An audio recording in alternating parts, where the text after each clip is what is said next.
So here's a little background on Alan Paton. In 1946, he was the director of a South African reformatory, like a criminal home for boys. But he took a break from that to research penal institutions and see if they are effective. And from his studies on that, we get Cry the Beloved Country in 1948. So Paton is white, or was white. He was of Scottish and white South African descent, um, but he gives us the story through the eyes of a South African minister, um, and he gets some criticism for that, but I'll get into that in a minute. But here's just some background on what's going on at the time that he's writing. So, there were about 50,000 white farmers in South Africa during this time, and they had about 12 times as much land as 14 million black South Africans. And so they had the land that was in better parts, the land that was fertile and really giving, that kind of thing, whereas the black farmers had land in areas that were arid and hard to grow. So there were a lot of droughts and things like that. So, in order to relieve some of that pressure of like failing farms and things like that, sometimes these black South Africans would come into the cities with the hope or possibility of work in the gold mines. Um, but with so many people coming into cities like Johannesburg, there was just a problem of overcrowding for not a lot of jobs, things like that. So the main thing that it seems that Paton is most concerned with is that the black South Africans are getting away from their tribal customs and traditions in these cities, and that not having that connection to community and family and the land, such as it um, is further kind of causing them problems and poverty and things like that. That is kind of what his big takeaway is for this. So, so the cities were already overpopulated, but black Africans were unable to find places to live. So there were more than like 800,000 black migrant workers in South Africa, and more than 250,000 were laboring in the gold belt. So there was a bunch of housing problems, and as a result, there were kind of like shanty towns that sprung up around the cities, um, where people would make um, places to live out of basically anything. So, for example, like you might use some cardboard, some corrugated metal, um, and whatever else you could find to make a shelter and call that home.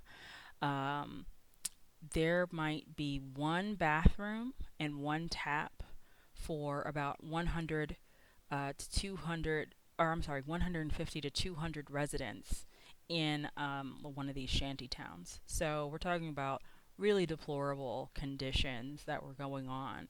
And this is all a direct result of colonialism. The Dutch came to South Africa, I believe it was in the 1600s, and started kind of reallocating and moving people around off of good land and into more arid areas.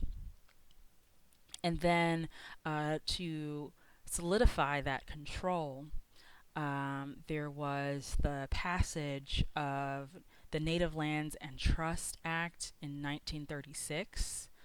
Um, so that restricted black Africans from living in certain areas. And it also removed their right, or rescinded their right to vote. One place in Cape Town province maintained their right to vote until 1936.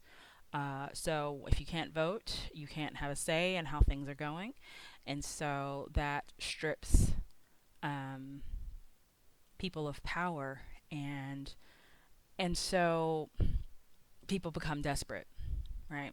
So it was kind of like the way things were done to be racially separated before 1948. But in 1948, the Afrikaner nationalists, those are the white Dutch people that were born in South Africa, and have been for generations, that kind of thing. They won the national election in 1948, and under them, they brought apartheid to full fruition. So before that, I was just like, we'll just be separate, but it's not really written down anywhere. But now it's like, no, this is the law of the land. We will not be together.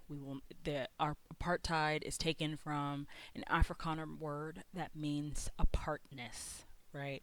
So because there was so much tension with the overcrowding and with all of the things that were going on, losing rights, shanty towns, etc., the Afrikaners decided that the best idea, was for everybody to be separate. But that just made things worse, especially because there was no idea that the white South Africans didn't have any idea about racial interaction from an equal rights perspective. The only racial interaction that they could think about was racial domination and having everything be for white people. So it isn't just segregation, which is something that we had in this country. Um, it is that your movements are entirely restricted. Um, your citizenship is, I think, kind of revoked. I don't think that you're able to really leave South Africa. You'll notice that a lot of people in the segregated South moved north for better job opportunities. They moved abroad. They moved to Canada. They moved to Paris, all kinds of things.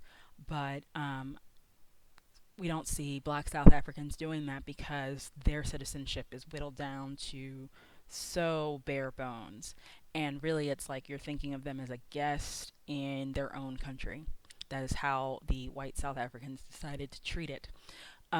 So their idea was that each race had its own destiny and that they should be separate and see that destiny through, kind of left to their own devices. That was their policy idea. The problem was with that a lot of black South Africans were kept from achieving any kind of dream other than poverty. So, for example, if you were black and you worked in a white neighborhood as a maid, a cook, or whatever, you would have to carry a pass, and on your pass it would say your name, birth date, and your racial designation, which was either white, black, or colored. Coloreds were um, like South Asian Indians and mixed race people. But during this time, being mixed race was not really a thing because any type of relationships between blacks and whites was strictly prohibited. And there is a book called Born a Crime by comedian Trevor Noah. He is the host of The Daily Show, and he writes about having to hide because of these kinds of laws. So having to carry a pass and being asked to produce it at any time, and if you forgot it at home, you could end up in jail for a long time.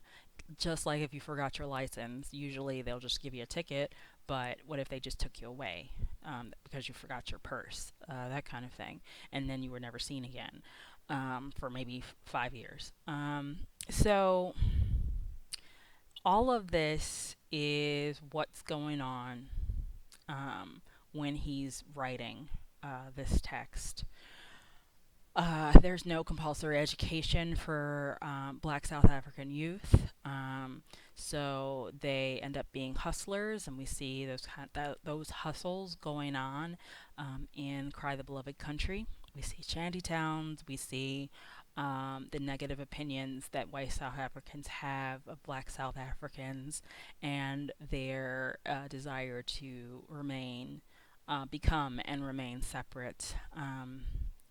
And the lack of care that some of people that Jarvis hangs with and that kind of thing, um, they just don't seem to care that people are suffering, at least not until the end, toward the end of the book. So most of the characters and locations are fictionalizations of real places and people that Peyton encountered throughout his life. Um,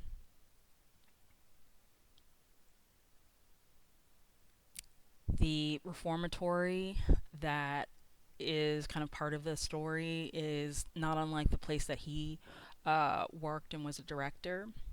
So, Cry the Beloved Country, the point of it and the important work that it did in terms of globally, socio-politically, was making people aware of the apartheid system and encouraging people to self-evaluate their participation in it, but also letting people all over the world know the conditions that South Africans were living in and how deplorable it was, and that it took a while, took a long while, but with outside pressure from America and elsewhere, um, they had to get rid of the system and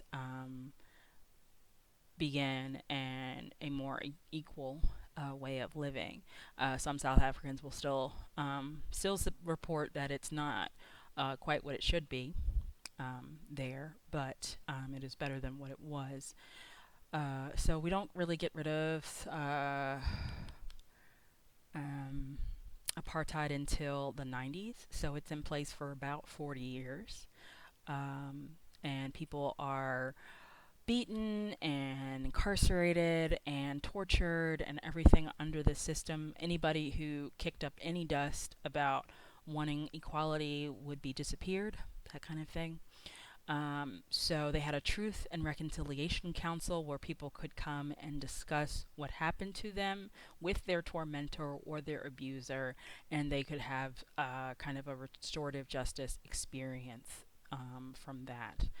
I think that happens in 96, 95, 96 maybe.